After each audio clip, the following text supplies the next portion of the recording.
The observation deck of Research Station Kepler 442 hummed with its usual array of alien languages, but James barely noticed anymore. After 6 months stationed among the Vrexian delegation, he'd grown accustomed to the chittering clicks and subsonic rumbles that filled the corridors. What he hadn't grown accustomed to was losing things. "Has anyone seen my pen?" James muttered, patting down his uniform pockets for the 3rd time that morning. Orla glanced up from her tablet, her red hair catching the artificial sunlight streaming through the viewport. "The blue one? The one you're always chewing on?" "I don't chew on it," James protested, though they both knew he did. It was a nervous habit, one that had survived 2 decades of field research across a dozen alien worlds. The pen was nothing special, a simple ballpoint he'd brought from Earth, but it was his. "Check the observation lounge," Orla suggested, returning to her xenobiology reports. "You were sketching the Vrexian young yesterday." The Vrexian young. James felt his expression soften despite his frustration. The delegation had brought 3 juveniles with them. Cubs, really, barely past their first molt. Despite their species' reputation as the galaxy's apex predators, despite their obsidian claws and rows of crystalline teeth, the young ones had proven surprisingly curious about the human researchers, perhaps too curious. James made his way down the corridor, nodding to a passing Vrexian adult whose name he could never quite pronounce correctly. The observation lounge sat at the station's bow, a transparent dome offering an unobstructed view of the nebula that gave the station its ethereal purple glow. The room was empty. Or so James thought. A soft chittering came from behind one of the research benches. James peered over the edge and froze.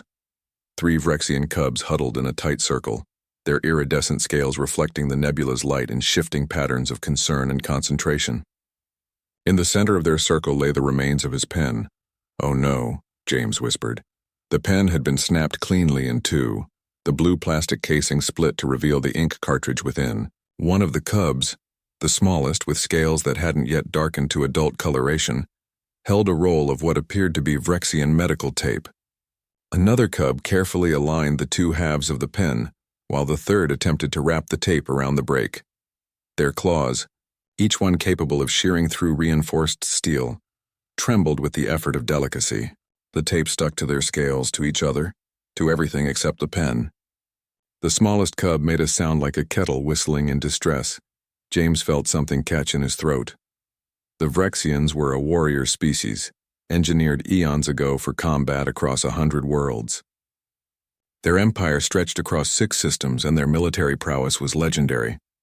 Adult Vrexians could tear through bulkheads, survive in hard vacuum, and see in spectrums humans couldn't imagine. They were, by every measurable standard, superior to humanity in strength, speed, and sensory capability, and here were 3 of their young, desperately trying to fix a broken pen with tape. "It's okay," James said softly. Stepping around the bench, 3 heads snapped up in unison, 6 eyes, each one multifaceted and gleaming, fixed on him with expressions that James had learned to read over the past months. Fear, shame, desperation. The largest cub, Crixacha, if James remembered correctly, stepped protectively in front of the broken pen. A low rumble built in his chest, the instinctive threat display of his kind, but his scales flickered with colors that spoke of apology, not aggression. "I'm not angry," James said, lowering himself to sit cross-legged on the floor. He kept his movements slow, non-threatening. "May I see?"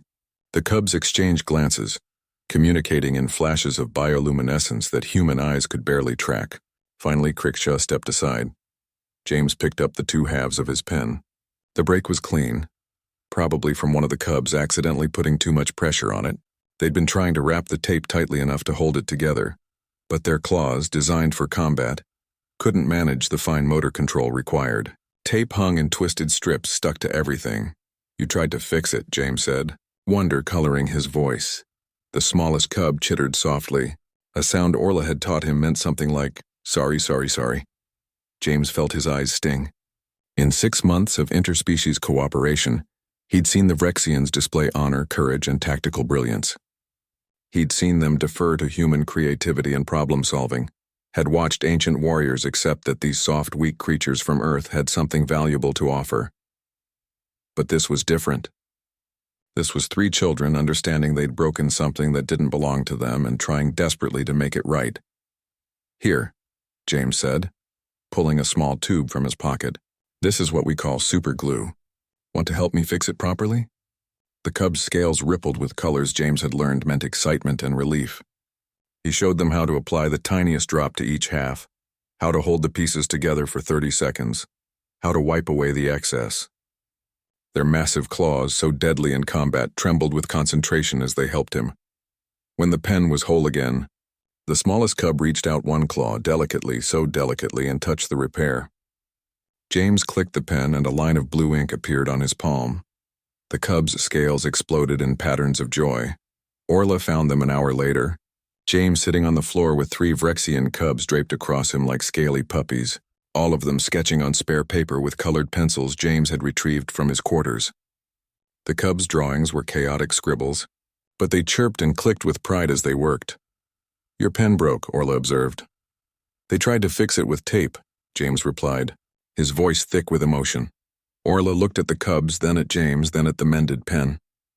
A smile crossed her face, the kind that spoke of understanding something profound. "Predators," she said softly. "Children," James corrected, and one of the cubs chittered in agreement. In the end, that was the thing that made humanity special. Not their tools, not their creativity, not even their stubbornness. It was their ability to see past the claws and teeth and scales, to recognize that a child trying to fix a broken pen with tape was the same across every species. It was the ability to sit on the floor with predator cubs and teach them to draw. It was the recognition that empathy, not strength, was the greatest survival trait in the universe.